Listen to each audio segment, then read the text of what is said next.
سب سے پہلے آپ کو بتائیں گے تحریک انصاف کے کل ہونے والے انٹرا پارٹی الیکشن میں آج کاغذات نامزدگی جمع کرانے کا دن ہے۔ اڈیالہ جیل میں قید سابق وزیر اعظم کے نامزد امیدوار برائے chairman P T I barrister Gohar نے کاغذات جمع کرا دیے ہیں، جبکہ پی ٹی آئی کے بانی رکن اکبر ایس بابر بھی 13 سال بعد انٹرا پارٹی الیکشن کے موقع پر پارٹی کے مرکزی سیکریٹریٹ پہنچے ہیں۔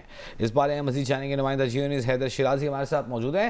حیدر، کیا چیئرمین پی ٹی آئی کا انتخاب بلا مقابلہ ہونے جا رہا ہے یا اکبر ایس بابر بھی کاغذات جمع کرائیں گے اور مقابلہ ہوگا؟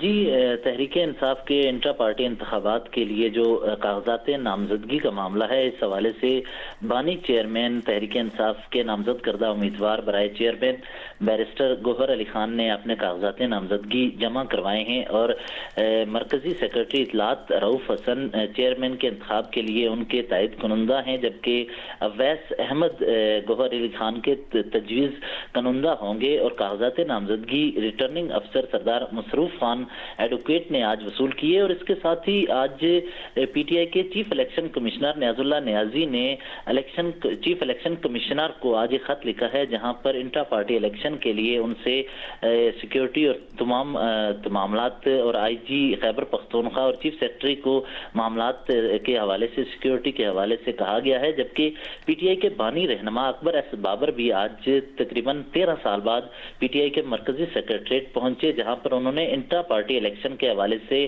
معلومات حاصل کی ہیں اور انہوں نے انٹرا پارٹی الیکشن کے حوالے سے یہ یہاں اسلام آباد میں جو پی ٹی آئی کا سیکریٹریٹ ہے، یہاں سے جب معلومات حاصل کی تو انہیں بتایا گیا کہ یہاں اسلام آباد میں پی ٹی آئی سیکریٹریٹ میں انٹرا پارٹی الیکشن کے حوالے سے کوئی بھی ایکٹیویٹی نہیں ہو رہی۔ تو انہوں نے اس حوالے سے بتایا میڈیا کو، جس وقت وہ واپس جا رہے تھے، بتایا کہ پی ٹی آئی کے بانی ارکان جو ہیں وہ الیکشن میں حصہ لینا چاہتے ہیں اور کل کے انٹرا پارٹی الیکشن میں وہ بھرپور حصہ لیں گے۔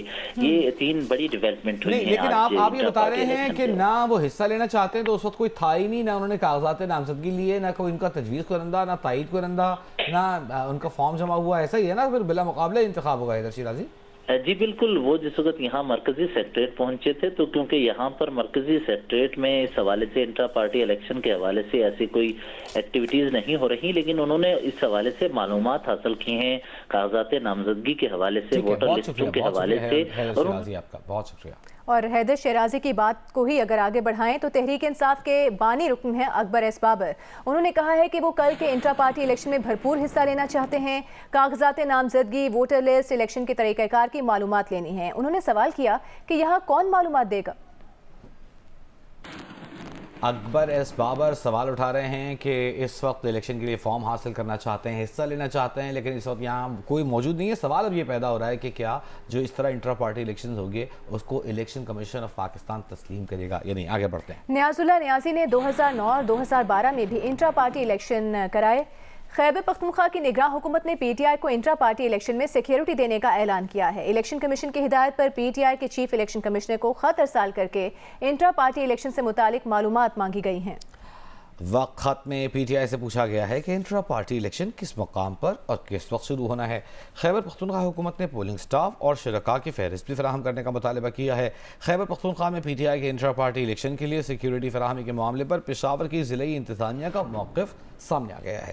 ضلعی انتظامیہ نے کہا ہے کہ پی ٹی آئی کی جانب سے خط کا تاحال جواب نہیں ملا، خط کا جواب ملنے کے بعد ہی سیکیورٹی انتظامات ممکن ہو سکیں گے۔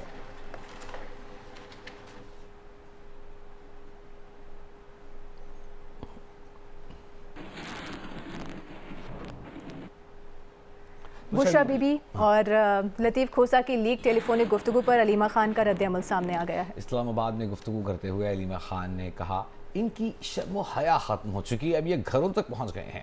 امریکی صدر نکسن کو لوگوں کی نجی گفتگو ریکارڈ کرنے پر ہی نکالا گیا تھا۔ آپ کے گھر کی بھی باتیں کیا فرق پڑتا ہے؟ یہ دیکھیں جب گھروں تک پہنچ جائے نا، یہ جو آپ کی امریکہ میں ایک انہوں نے پریزیڈنٹ نکسن کو نااہل کر دیا تھا کہ کسی کی پریویسی کے اندر آپ نہیں جا سکتے، ٹھیک ہے؟ تو جب ہماری شرم اور حیا ختم ہوتی جا رہی ہے، لوگوں کے گھروں میں پہنچ گئے۔ پہلے انہوں نے چار دیوالی کے اندر جا کر عورتوں کی بے حرمتی کی، اب عورتوں کو گھسیٹ کے باہر لے آئیں گے، پھر تماشا بنائیں گے۔ پہلے چیف جسٹس کی